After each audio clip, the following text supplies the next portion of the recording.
Thank you very much. First of all, in terms of the whole matter, I want to thank the President. I think the County Assembly, from the 29th of January, you remember we really agitated that we would want to see the Regenerational Committee being revamped for purposes of services for Nairobi. And for me, I want to thank the President because one thing he has just done is to look at all the scenarios of Nairobi. You know very well the minority whip has also a motion in terms of impeaching the governor.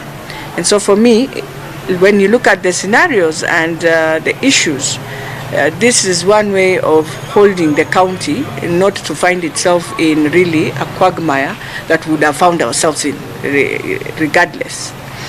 But also when you look at Article 187, I think it is very clear that when a government feels, one government of level feels that there are functions that are not functioning, you are, and that is what the drafters of the Constitution envisage. You will feel to return that function back either to the national government, or even the national government can give a county a function when they feel it becomes closer to the people to get those services.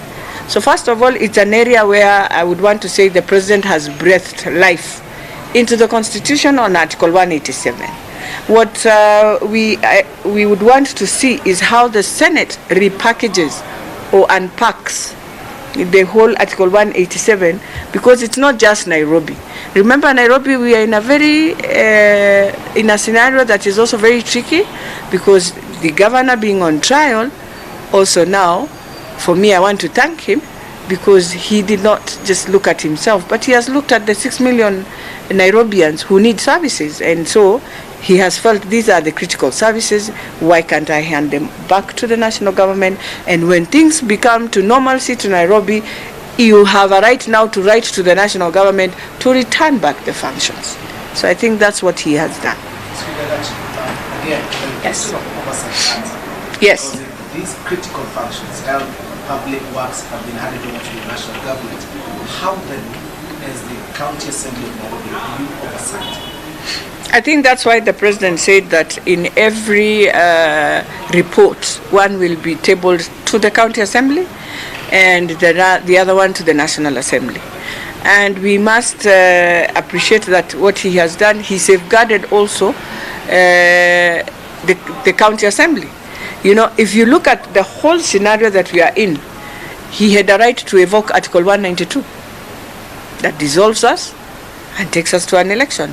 But what he has done, he safeguarded. So in terms of the whole situation where we are now, I think the County Assembly has a role, a very critical role to play in terms of creating the frameworks on how they will work. Through the committee that the President said he will bring in, that committee now helps us to more be closer in terms of engagements, while I know very well that when a function goes back to the national government, the ministry of that function takes over. So the committee will help us now to become the interlink in between, because for us, it's just oversight. So the oversight role you play is you'll continue looking at whether, as much as the national government has taken over, are you taking care of Pumwani? Are you taking care of Mama Lucy? Does Mama Lucy have the drugs that need to be? And all that. And don't forget, you know, when you look at the appropriation bill that appropriates the finances, you know, people have not been asking themselves, so what would have happened? Or what is going to happen? Because don't forget, an impeachment is also a process within timelines and all that. So what would have happened, or what will happen? Because we have a supplementary bill that is supposed to be passed, and we have the new finances that were coming in, and we needed only the governor to sign, to use that appropriation, to sign the appropriation bill for us to get money to spend. So I think there the President also, whoever advised him, he looked at it and realized very soon we're going to have a lacuna.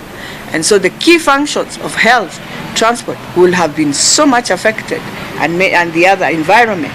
So when he takes that, he has saved us also on that space. Yes. Initially there was this regenerational committee team, and